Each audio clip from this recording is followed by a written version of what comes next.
नमस्कार, अभिवादन। मैं आपका दुर्गेंद्र चौहान हूं। जब भी चुनाव आता है, नेता और राजनीतिक दल अपना अपना चोला बदलने में खास तरजीह देते हैं और इसे नाम देते हैं सोशल इंजीनियरिंग। क्या चोला बदलने से भी नेता और दलों की कुंडली इस बार बदलेगी? मंथन में आज बात इसी पर।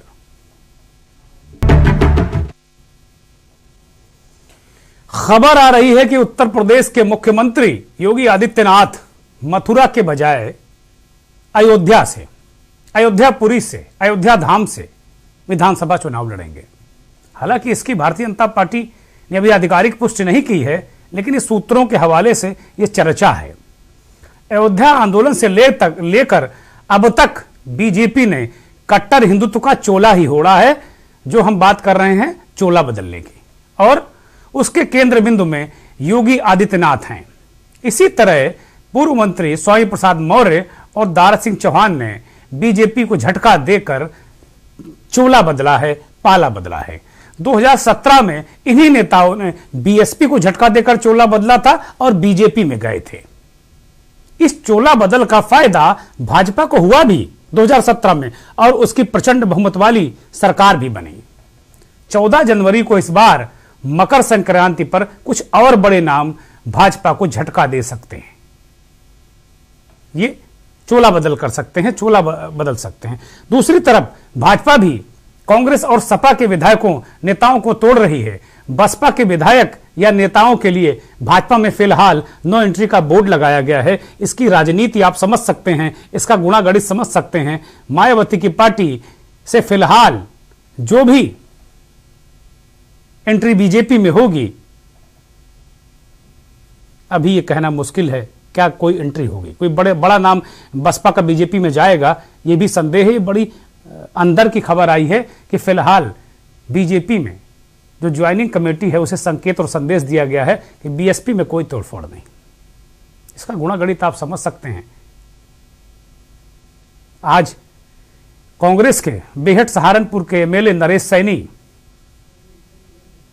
और एक दो और नेता, एक पूर्व विधायक, एक मौजूदा विधायक हरिओम यादव, समाजवादी पार्टी से निष्कासित।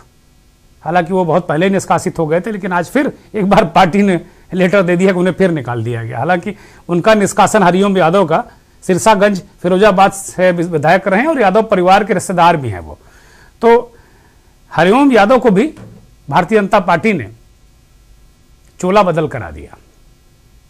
लेकिन इस चोला बदल के 1-1.5 घंटे बाद ही पूर्वांचल के कद्दावर नेता, 3 बार सांसद रहे, 2 बार राज्यसभा, 1 बार लोकसभा, बसपा की सरकार में मंत्री रहे, दारा सिंह चौहान नोनिया बिरादरी से आते हैं। अति पिछड़ा समुदाय है ये। दारा सिंह चौहान ने इस्तीफा दे दिया। इसके बाद लखनऊ राजनीतिक हल्के में, लखनऊ में जो राजनीतिक गतिविधियां थी तेजी से बिल्कुल उफान मार गई और चारों तरफ स्वामी के इस्तीफे के बाद झटके पे झटका। बीजेपी के रणनीतिकार हतप्रभ थे, क्योंकि उन्हें पूरा भरोसा था। जो कल खबरें आ रही थी कि स्वामी और दारा सिंह दोनों से भारतीय जनता पार्टी के रणनीतिकार अमित शाह से बात हो गई, लेकिन उसके बाद दारा का इस्तीफा यह संकेत दे रहा है कि कई और बड़े विकेट 14 जनवरी यानी मकर संक्रांति को गिर सकते हैं। अब यह तो आज की कथा का या दल बदल चोला बदल रहा जिस पर आज हमारा मंथन का मुखड़ा है। बीजेपी के लिए अखिलेश यादव ने क्या कहा वो भी सुनने वाला है। उत्तर प्रदेश की जनता नेगेटिव पॉलिटिक्स से थक गई है। उत्तर प्रदेश की जनता लगातार जिस तरीके से भेदभाव की राजनीति हो रही थी, उत्तर प्रदेश की जनता ने देखा है कि किस तरीके से नफरत की राजनीति हुई है, शोषण की राजनीति हुई है, लोग अपमानित हुए हैं। आज दारा सिंह चौहान जी भी समाजवादी पार्टी के साथ खड़े हो रहे हैं और 20% जनता भारतीय जनता पार्टी से नाराज है। उत्तर प्रदेश की जनता बता दिया उन्होंने कि भाई स्वामी जी पहले, अब दारा चौहान, ये लोग खड़े हो रहे हैं। और अखिलेश यादव 80-20 वाला जो योगी जी का फार्मूला है, मुझे लगता है उसका जवाब भी दे रहे थे आज कि भाई 80% हमारे साथ हैं और 20% भाजपा से नाराज हैं। वो कह रहे हैं, योगी जी ने कहा था कि 80% लोग हमारे साथ में, 20% उनके साथ में। अखिलेश यादव ने पूरा ही साफ कर दिया। उन्होंने कहा कि भाई 80% तो हमारे साथ हैं, 20% नाराज हैं, तो बचा क्या, 0 बटा सन्नाटा। खैर, स्वामी प्रसाद मौर्य को सुनना चाहिए और दारा सिंह चौहान को भी। दोनों ने एक जैसी बात की, जो उनके इस्तीफे का मजमून है वो एक है। ऐसा लगा है कि एक ही जगह बैठ के इस्तीफा दोनों जने टाइप कराए हैं। जरा सुनिए। आउटसोर्सिंग भर्तियों के माध्यम से बेरोजगार नौजवानों का शोषण है। जब सरकार पर आर्थिक व्यय पूरा पड़ रहा है तो वो पूरा लाभ भी बेरोजगार नौजवान जो चयनित हो रहा है उसको जाना चाहिए। कर रहे हैं सर समाजवादी पार्टी 14 जनवरी को। कितने लोग, मंत्री, विधायक, नेता कितने रहेंगे सर? आप उस दिन देखेंगे, जो भी ज्वाइन करेगा उसके चेहरे आपके सामने आएंगे। कि 5 साल की सरकार में जब उन्हें न्याय नहीं मिल पाया, उन्हें सम्मान और पहचान के लिए तड़पते रहे, जिसकी गुहार हम लोग समय समय पर, मैं खुद जो है अपने हाईकमान को पहुंचाता रहा, बताता। जैसी आपकी समस्या वैसी और भी कितने मंत्रियों की क्या आपके टच में है?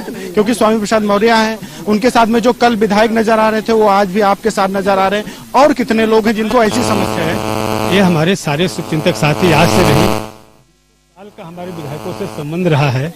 वो हमारे साथ, हम लोग जब पहले थे उस समय भी हमारे साथ रहे। तो राजनीति में व्यक्तिगत संबंध लोगों का रहता है। हमारे सहयोगी चंद्रमणि ने दारा सिंह चौहान से जो खास बातचीत की थी वो हमने आपको दिखाई। वो कह रहे भाई राजनीति में कुछ व्यक्तिगत संबंध भी होता है, ऐसा नहीं है। ऐसा लोग कहते हैं भाई स्वामी जी अपने बेटे के लिए टिकट मांग रहे थे, नाराज थे। अब भाई दारा सिंह ने तो किसी बेटे बेटी के लिए टिकट मांगा नहीं, वो क्यों चले गए? इसका जवाब है किसी भाजपाई के पास नहीं है। वो कह रहे हैं भाई हमारे कुछ लोगों से निजी संबंध होते हैं, उनसे राय लेके हम कदम बढ़ाते हैं। राजनीति हो चाहे निजी जीवन हो, सुख दुख के कुछ साथी होते हैं। दारा सिंह बड़ा संकेत दे रहे हैं और ऐसा ही एक संकेत और संदेश मुझे लगता है कि इस बार 2022 के चुनाव में अब तक का सबसे बड़ा संकेत और संदेश उत्तर प्रदेश के पूर्व मुख्यमंत्री और समाजवादी पार्टी के मुखिया अखिलेश यादव ने दिया है। यह तस्वीर पहले देखिए। यह तस्वीर आज समाजवादी पार्टी के नेताओं और जो उनके गठबंधन के साथी उनकी है। जनेश्वर मिश्र ट्रस्ट में यह बैठक थी, समाजवादी पार्टी के जो गठबंधन के साथी हैं उन दलों की यह बैठक थी। इसमें शिवपाल यादव भी मौजूद थे, ओम प्रकाश राजभर भी मौजूद थे और ये जो पूरा कुनबा, समाजवादी पार्टी के साथ जोड़ने वाला जो पूरा कुनबा, ओम प्रकाश राजभर के बेटे, और जो ये बीच में महिला आपको नजर आ रही हैं, ये कृष्णा पटेल हैं, स्वर्गीय नेता सोनेलाल पटेल की पत्नी और अपना दल कृष्णा पटेल वाला, उसकी राष्ट्रीय अध्यक्ष। इनकी एक बेटी भारतीय जनता पार्टी के साथ में, छोटी बेटी, और बड़ी बेटी पल्लवी पटेल कृष्णा पटेल के ही साथ में है। छोटी बेटी केंद्र में मंत्री हैं और वो अपना दल सोनेलाल चलाती हैं। भारतीय जनता पार्टी के साथ उनका गठबंधन है। हुआ ये तस्वीर बहुत बड़ा संकेत दे गई। यहां भी कृष्णा पटेल अखिलेश यादव के बहुत करीब हैं और अखिलेश यादव ने कृष्णा पटेल को बीच वाली कुर्सी दे दी जिस पर उनको बैठना था। अपनी कुर्सी उन्होंने उठकर दे दी। ये बहुत बड़ा संदेश और संकेत है। एक तो महिला, अति पिछड़े वर्ग की और उम्रदराज, ये 3 संकेत उन्होंने दिए। उन्होंने ये कहा कि भाई अगर हमारी सरकार अगर बनने जा रही है, अगर हमारी कैबिनेट होगी, एक तरीके से उन्होंने संकेत दिया कि हमारी कैबिनेट किस तरह की होगी अगर हमारी सरकार आती है, और समाजवादी पार्टी अपने गठबंधन के साथियों का किस तरह ख्याल और सम्मान रखती है। उन्होंने अपनी कुर्सी छोड़कर अखिलेश यादव बगल में बैठ गए और कृष्णा पटेल को अपनी कुर्सी दे दी। और यह भी कहा जाता है कि अखिलेश यादव जो निजी बातचीत है उसमें कृष्णा पटेल को, आदरणीय कृष्णा पटेल को राजमाता कहते हैं। ये बहुत बड़ी बात है। ये बहुत अच्छा संकेत और संदेश जो कमेरा समाज के लोग हैं, जो पिछड़े वर्ग के समाज के लोग हैं। स्वर्गीय सोनेलाल पटेल कमेरा समाज का एक संगठन चलाते थे, कमेरा संगठन वो चलाते थे। अभी भी उस कमेरा संगठन की मैंने कई रैलियां इस बार भी देखी हैं। और ये सब जितने भी ज्यादातर इसमें दल इकट्ठा हुए हैं, शिवपाल यादव को छोड़ दें, उनका असर पूरी तरफ उत्तर प्रदेश में है। बाकी सब का जो ज्यादातर दल है उनका फोकस पूर्वांचल है। तो आप इसमें केशवदेव मौर्य भी दिख रहे हैं, बहुत सारे ऐसे नेता दिख रहे हैं। राजेंद्र चौधरी तो खैर हमेशा साये की तरह अखिलेश यादव के साथ रहते हैं। डॉक्टर मसूद जो क्लीन सेव वाले नजर आ रहे हैं, वो भी बसपा में शिक्षा मंत्री हुआ करते थे। बहन कुमारी मायावती की सरकार में, पहली सरकार में डॉक्टर मसूद शिक्षा मंत्री हुआ करते थे। वो आज आरएलडी के अध्यक्ष हैं प्रदेश के, राष्ट्रीय लोकदल के वो भी थे। तो ये संकेत, ये संदेश बहुत बहुत कुछ कह रहा है। यानी पिछड़ों की गोलबंदी, जो सोशल इंजीनियरिंग जो 2017 में भारतीय जनता पार्टी ने, जिसे चोला बदल, जो हमारा आज का मंथन का मुखड़ा है, चोला बदल को ये राजनीतिक दल सोशल इंजीनियरिंग कहते हैं। अब आपको बता दे रहे हैं। तो सोशल इंजीनियरिंग 2007 में मायावती ने की ब्राह्मणों के साथ, 2012 में मुलायम सिंह की कोई इंजीनियरिंग चल गई और समाजवादी पार्टी सरकार में आ गई। उस इंजीनियरिंग का हम नाम नहीं बता सकते, मुलायम सिंह ही जाने उसको। लेकिन 17 में भारतीय जनता पार्टी ने फिर चोला बदल कराया बड़ी संख्या में। एक आंकड़ा दूंगा आपको, 156 विधायक भारतीय जनता पार्टी में आज ऐसे हैं 325 की संख्या में, जो दूसरे दलों से आए थे, आयातित नेता थे, उनको टिकट दिया गया, वो विधायक बने। तो ये चोला बदल अब तक का सबसे बड़ा चोला बदल भारतीय जनता पार्टी ने 17 में कराया था। लेकिन इस बार इस चोला बदल में अखिलेश यादव काफी आगे नजर आ रहे हैं, काफी आगे नजर आ रहे हैं। इसी तस्वीरों के जरिए, भाव भंगिमाओं के जरिए, बयानों और संकेतों के जरिए जो संदेश, राजनीतिक संदेश दिया जाता है, इसे और गहराई से समझने की कोशिश करेंगे। हमारे साथ दो मेहमान जुड़ गए हैं दिल्ली से। एक और इस बीच अभी ट्वीट दिखाएंगे, एक केशव मौर्य का भी ट्वीट दिखा देते हैं, वो बड़ा इस समय जरूरी है। केशव मौर्य ने जब स्वामी प्रसाद मौर्य और ये दारा सिंह, कल स्वामी प्रसाद मौर्य से भी उन्होंने अनुरोध किया था, दारा सिंह चौहान जब आज गए पार्टी सरकार को छोड़कर, एक तरीके से तय हो गया कि पार्टी भी छोड़ दिए हैं वो, तो उत्तर प्रदेश के उप मुख्यमंत्री केशव प्रसाद मौर्य ने बड़ा मार्मिक और बड़ा आत्मीय ट्वीट किया है। उसे देखिए। इस ट्वीट में वो लिखते हैं कि परिवार का कोई सदस्य भटक जाए तो दुख होता है, और जाने वाले आदरणीय महानुभावों को बस मैं यही कहूंगा, आग्रह करूंगा कि डूबती ही नाव पर सवार होने से नुकसान उनका ही होगा। बड़े भाई श्री दारा सिंह जी, आप अपने फैसले पर पुनर्विचार करें। केशव मौर्य जो बात कह रहे हैं उसमें विनम्रता तो झलक रही है, सब कुछ झलक रहा है, लेकिन वो भटका हुआ इंसान भी कह रहे हैं इसमें कि भाई अगर परिवार का कोई सदस्य भटक जाए तो दुख होता है। यानी दोनों भटके हुए इंसान हैं, चाहे स्वामी हो और चाहे दारा सिंह चौहान हो, उन्होंने भटके हुए इंसान कहते हैं। और इन इस्तीफों पे हमने जो आपसे कहा था ना कि ऐसा लगता है कि एक ही जगह फोटो कॉपी करा के अलग अलग नाम लिख के राज्यपाल को इस्तीफे दिए गए हैं। जरा वो तस्वीर भी दिखा दी जाए, दोनों के इस्तीफे दिखा दिए जाएं कि ये दोनों एक से इस्तीफे हैं, खाली नाम बदल गया, दारा सिंह चौहान और स्वामी प्रसाद मौर्य।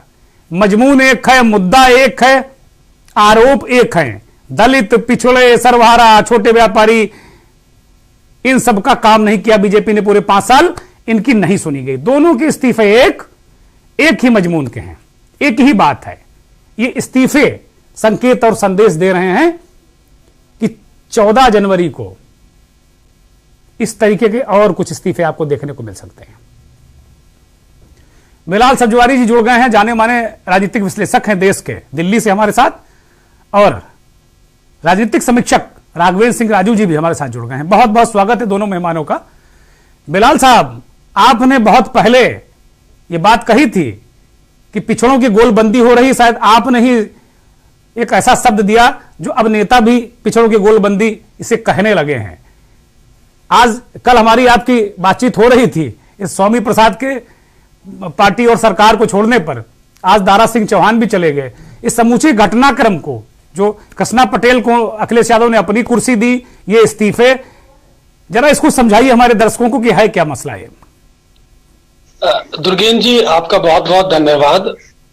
और आपने मेरे उस कथन की याद दिलाई जिसको हम पिछली डिबेट में डिस्कस कर चुके हैं कि पिछड़ों की उत्तर प्रदेश में गोलबंदी हो रही है। दरअसल इस सब चीज को यहां से समझने की कोशिश करते हैं कि कल्याण सिंह जो पूर्व मुख्यमंत्री, दिवंगत मुख्यमंत्री भारतीय जनता पार्टी की सरकार में रहे, और जब वो भारतीय जनता पार्टी से नाराज हुए तो नाराज होने के बाद समाज में जाकर वो ये कहा करते थे कि जो जीत हमने हिंदू धर्म के नाम से अर्जित की है, ये दरअसल ये हिंदू धर्म की जीत नहीं बल्कि ये उस जातीय व्यवस्था की जीत थी जिसका ताना बाना बुना था मैंने। की बात ठीक थी, लेकिन जो 5 साल तक सरकार में मंत्री बने और चुनाव से ठीक पहले ये कहकर ये शायद राघवेंद्र जी अपना आप जो फोन है म्यूट कर लीजिए।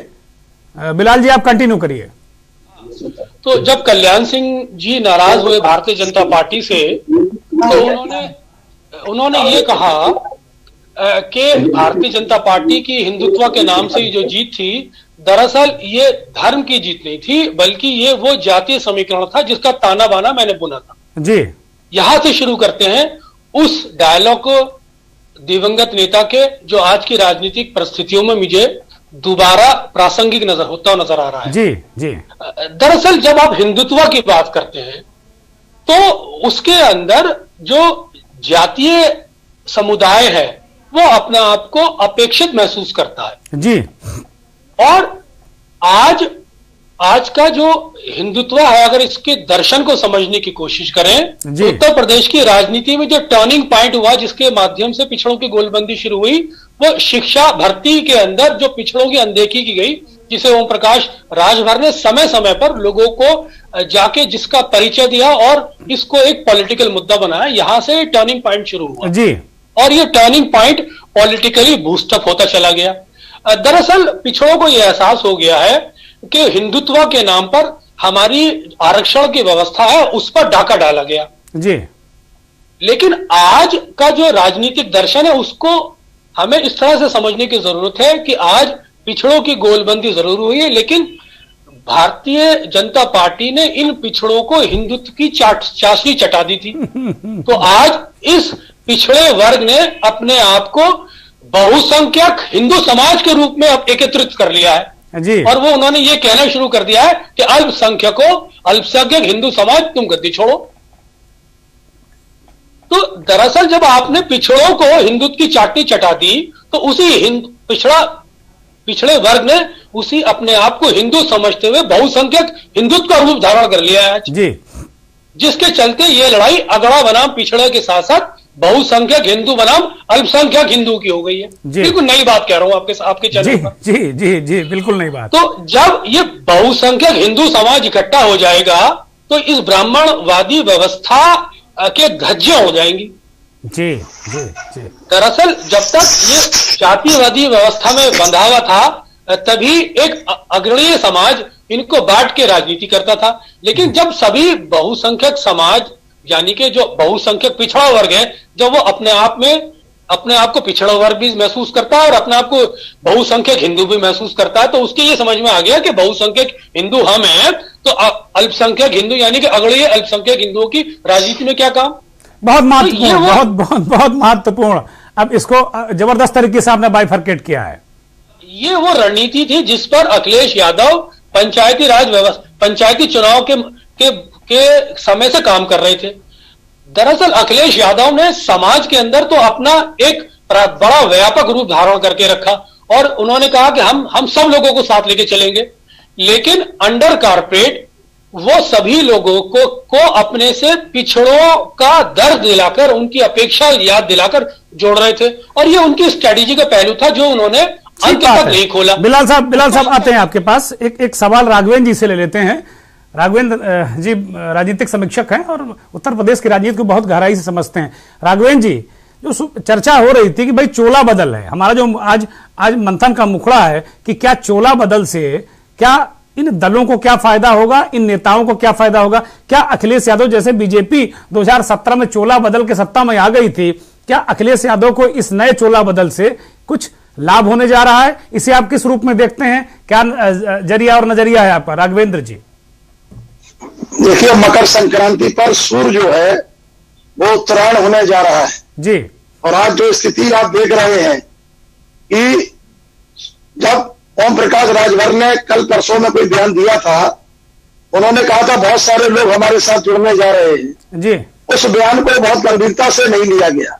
जी, सच बात यह है दुर्गेंद्र जी कि 1931 मंडल आयोग कमीशन के बाद जातियों में भी बहुत सारे विभेद थे जी, और उत्तर प्रदेश में ये निश्चित तौर पर है कि ओबीसी लगभग 79% जो वो मानते हैं जातियों में कि हमारा इतना आधार है, ये आधिकारिक कोई आंकड़ा नहीं है, लेकिन वो लोग अपना जोड़ के बताते हैं कि 79% करीब हम होते हैं। और जिसमें एक बहुत बड़ा यादवों के बाद अगर समूह है तो उसमें मौर्य समाज है 6%, लगभग इतना ही कुर्मी पटेल समाज है, लोक समाज अपने को 4% लगभग बताता है, गड़रिया पाल समाज भी लगभग 3% बताता है, निषाद मल्लाह बिंद कश्यप ये भी 4% अपने को करीब बताते हैं, कुमार प्रजापति चौहान ये भी 3% अपने को बताते हैं, कहार माही चौरसिया 3% करीब अपने को बताते हैं जी। तो ये जो तमाम जो चीजें चल रही है, गुर्जर समाज को भी आपने देखा कि महापुरुषों के नाम पर गुर्जर समाज को इकट्ठा करने का जो काम अभी हुआ तो उसको भी 2% लोग बताते हैं। तो ये अलग अलग राजभर समाज भी अपने को 3% बताते हैं कि भाई हमारा 3% मत है। ये निश्चित तौर पर है कि पिछड़ा आयोग के अध्यक्ष थे और कैबिनेट मंत्री का दर्जा प्राप्त हुआ था भाई दारा सिंह चौहान जी को, और बसपा से जब वो आए सोशल इंजीनियरिंग का फार्मूला उनको मालूम था और जिस उद्देश्य से वो आए, मुझे लगता कुर्सी पाने और चोला का रंग बदलने का जो उनका सलीका या तरीका रहा, ये कल भी मैंने आपको एक लाइन पे लिख के भेजा था कि ये लोग दल बदल सकते हैं, ये संदेह था। जी जी, भेजा अभी था, क्या है कि भेजा था। प्रथम चरण और द्वितीय चरण में लगभग सीटें लगभग तय हो चुकी है जी, और इस बार बीजेपी ने एक बहुत बड़ा सहारा मैं समझ रहा हूं कि कहीं ना कहीं सर्वे टीम का लिया है। और जो नाराज है बहुत से चैनल पे अभी चल रहा कितने विधायकों का टिकट कटेगा, वो दिन सोशल मीडिया पे भी बहुत सारी चीजें आई थी कि भाई इतने विधायकों का टिकट कट रहा, ये कट रहा, ये कट रहा। ये निश्चित तौर पर है कि इन सब चीजों को लेकर के भी तमाम लोगों में असमंजस की स्थिति पैदा होने लगी। भारतीय जनता पार्टी का कोई आधिकारिक बयान इन सब चीजों पे आया नहीं। राजनीति में जो खेला है हमेशा खेला चुनाव के एंड टाइम पे जब आचार संहिता लग गई तो उसको बिगाड़ने का खेल अब शुरू हो गया है।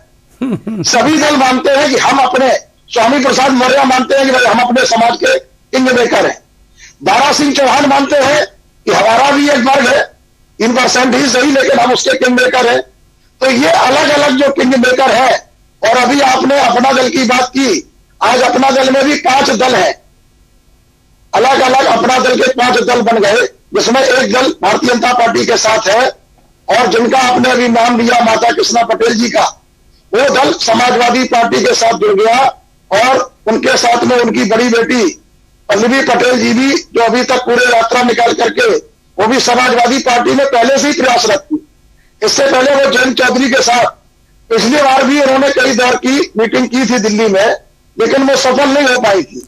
राघवेंद्र जी, इनकी गोलबंदी से जो हमारा मूल प्रश्न था, हम इन विषयों की चर्चा आगे भी करते रहेंगे और जाहिर सी बात है कि मूल प्रश्न है कि इस चोला बदल से क्या अखिलेश यादव जो मौजूदा स्थिति में जो कैंपेन है बीजेपी और समाजवादी पार्टी के बीच, क्योंकि दो ही दलों के बीच जो कैंपेन की लड़ाई या जो मारकाट हो रही है आपस में, खींचतान हो रही लोगों को इधर उधर ले जाने लाने की, तो उसको उसमें अखिलेश यादव को कहां आप पाते हैं? बीजेपी से आगे पाते हैं, पीछे पाते हैं? क्या उनको राजनीतिक फायदा होने जा रहा है? देखिए दुर्गेंद्र जी, अखिलेश यादव जी पर एक यादव समीकरण का बहुत बड़ा ठप्पा लगा हुआ है जी। अगर वो उससे ऊपर करके, जैसे अभी जैसे दारा सिंह चौहान अपनी लिस्ट देंगे, स्वामी प्रसाद मौर्य अपने लोगों के समाज की लिस्ट देंगे, अलग अलग समाज और तबके के लोग जो उनसे जुड़ रहे हैं, इतनी सीटें वो दे पाएंगे। फिर उसके साथ उनके भाई भी अब नाराज थे, ठीक है, चाचा जो है वापस आ गए, तो ये तमाम उनके सामने चुनौतियां भी हैं। और भारतीय जनता पार्टी पूरी तरीके से अभी तक लोग चर्चा ये भी आज सुबह से हो रही थी कि लगभग 365 नाम लगभग भारतीय जनता पार्टी ने तय कर दिए। ऐसी चर्चा चल रही है, बहुत कस के रूमर है इस चीज की। तो ये तमाम जो चीजें चल रही है और डैमेज कंट्रोल करने के लिए अभी ये सब चल रहा है उथल पुथल। आपने कल कहा था कि आशीष पटेल जी का भी एक बयान आया और उसके बाद निषाद पार्टी के डॉक्टर संजय निषाद जी भी अपना बयान ऊपर नीचे करते रहते हैं। पावर ठीक है राघवेंद्र जी, आपको रोकेंगे, बिलाल साहब के पास चलेंगे। बिलाल जी, राघवेंद्र जी कह रहे हैं कि अखिलेश यादव के लिए जो लोगों को तो उन्होंने इकट्ठा कर लिया, लेकिन ये बड़ी चुनौती होगी उनका समायोजन करना। लेकिन हमारे सामने एक उदाहरण है, भारतीय जनता पार्टी प्रचंड बहुमत में आई और उधार के नेता लेकर उत्तर प्रदेश में भारतीय जनता पार्टी ने 2017 में बड़े पैमाने पर उधार के नेता लिए और अभी तक कांग्रेस के नए नए ब्राह्मण नेता जितिन प्रसाद आ गए हैं, कैबिनेट मंत्री बन गए, एमएलसी बन गए, तो अभी तक उधार लेने का काम चल रहा है। जब बीजेपी ने एडजस्ट कर लिया तो अखिलेश यादव को क्या मुश्किल आने वाली है? बिलाल साहब। देखिए दुर्गेंद्र जी, बड़ा महत्वपूर्ण सवाल है आपका जी। देखिए, राजनीति जो ओवरऑल फ्लोट होती है वो परसेप्शन पे होती है, अवधारणा पर होती है जी।